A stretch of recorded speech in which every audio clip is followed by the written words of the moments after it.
He's a best-selling author, Twitter celebrity, and venture capitalist. He wears many hats. We're talking about Guy Kawasaki, and we got him exclusively on Starting Up. Sudhir Syal and a bunch of entrepreneurs got hold of him in Bangalore last week, and they picked his brains on all those entrepreneurial maxims that have been immortalized in his book, Art of the Start. So we've read his book, we follow his blog, and we constantly follow his tweets on Twitter. I'm here with the man himself, Guy Kawasaki. Guy, welcome to the show. Thank you. First things first, to start off this interaction, I want to ask you, make meaning. That's something you always start every discussion with. And since we have all our entrepreneurs here at the NASCON Product Conclave, why don't you start this off by telling us what those two magic words mean? Well, making meaning, I think, is the purest and best form of entrepreneurship, in that the goal of your company, and therefore your product or service, is to make the world a better place. If you look at the great companies like Apple, they made meaning. They made people more creative and more productive. And a natural outcome of that was to also make money. So the key is to make meaning, not money. Guys, something else which you've been quoted on very often is on how you believe entrepreneurs are created, and also how you believe MBAs and consultants are the worst fits for any startup. My thing about MBAs is that, in a startup, basically you need someone to make it, someone to sell it, and someone to collect it. And none of those skills are necessarily part of an MBA program. So I'm actually going to throw this out to the audience here, because I assume there are a few MBAs here. Can we have a show of hands? How many MBAs here in the audience? Well, see, only 2, 3. So very quickly, Rajiv, why don't you tell us, since you run a startup yourself, you agree with Guy? Yes, I do. I mean, I would say, see, an MBA or a consultant has nothing to do with being an entrepreneur. The skill sets, it's a different world, right? What you learn in management books, you can do hundreds of case studies, but your startup will be a separate case study of its own. A contrarian view, he's waiting to say something. Hi, I'm Shamit from Bangalore.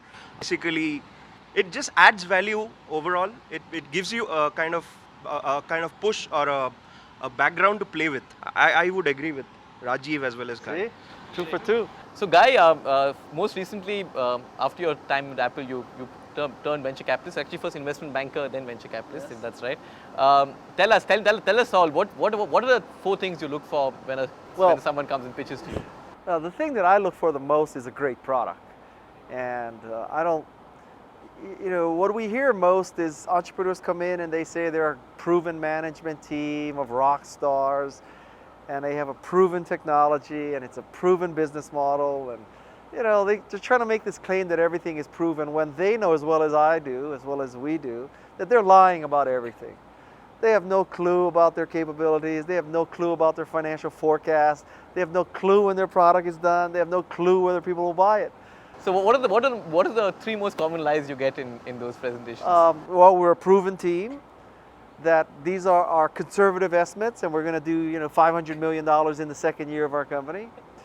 And the third is, according to Forrester or Jupiter or some consulting firm, the market for, tandoori oven manufacturing software is $50 billion by the year, $50 billion, not rupees, by the year 2015. And we just hear that every day for every business. Another famous rule you have is the 10-20-30 rule, yes. Which I don't know if all of you know that. Guy, why don't you tell us what the 10-20-30 rule is? 10-20-30 rule of PowerPoint is that when you pitch a venture capitalist, or really anybody, you should use 10 slides. You should be able to give those 10 slides in 20 minutes, and no font should be smaller than 30 points. And if you did those 3 things, your presentations would be better than most people's presentations at the very start. And in terms of the US, what sector is Garage looking at bullishly? Software, e-commerce, web services, clean tech if it's not capital intensive. We don't do medical devices or enterprise software, really. Actually, that was a question from one of our members on Facebook, Praveen Krishnamurthy. You asked that question, so I asked it on his behalf. Guy, I want to take this question further, because there's a recent study which said that out of the Fortune 500 companies, only about 11 or 12 have actually got VC funding. So it's a very, very small percentage. And also VC funding in the US, post the dot-com bust, has gone through a rough patch, which is, in fact, most VC funds are just about breaking even over the last 9 years. What, in your view, is the future of venture capital? That's a good question. I think venture capital is less and less necessary because things are so cheap, from tools to hosting to infrastructure to people to marketing.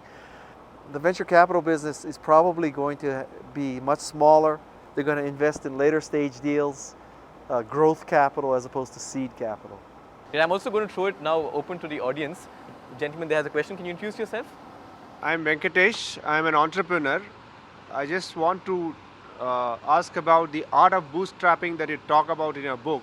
Yeah. Have you ever told any business or a guy who came for a pitch that your business is better off bootstrapping rather than going for venture capitalists? We tell people that every day, almost every meeting, because it's so difficult.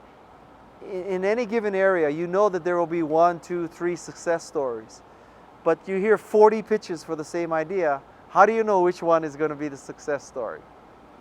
You really don't. And so the best case is, of those 40, they all try bootstrapping, and then you pick from the winner. Yeah, I am Rohit, but from a company called Robosoft.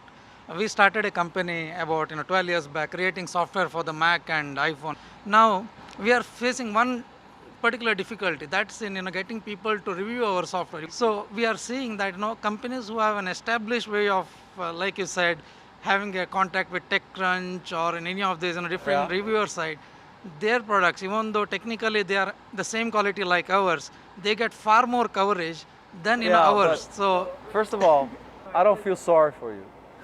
That's number one.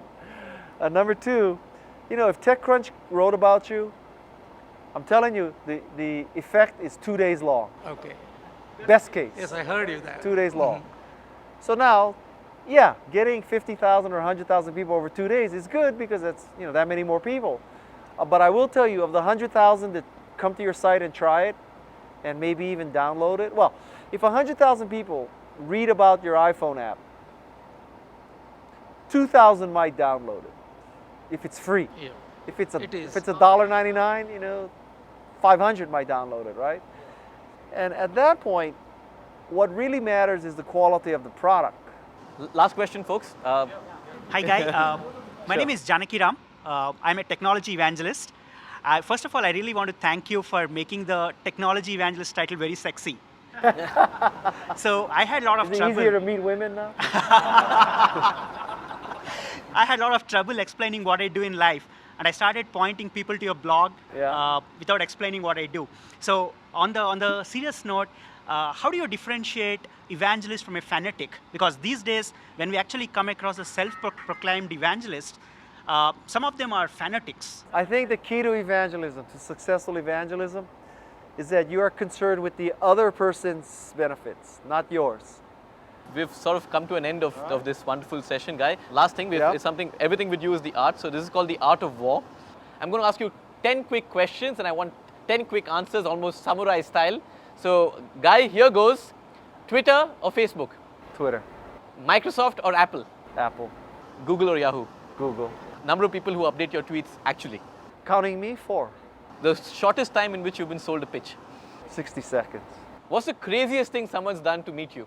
People have given me iPods with their pitch on it. Yeah? Did you give the iPod back? I didn't look at the pitch either. I gave it to my son. What are the 3 things that stand out when you think about India? Traffic, colorfulness, and Dhobi Ghat. I love Dhobi Ghat. And finally, what's going to be next from the Guy Kawasaki stable? What's the next book you're working on? The next book is going to be about the art of enchantment, how to enchant people. The art of schmoozing. Schmoozing, influencing, selling, evangelizing. Schmoozing, influencing. I do hope the audience over here has influenced you. You certainly have. Guy, thank you very much for coming on to the show. Thank you, everybody. That was Guy Kawasaki at the NASSCOM Product Conclave. Thank you very much for watching. Thank you.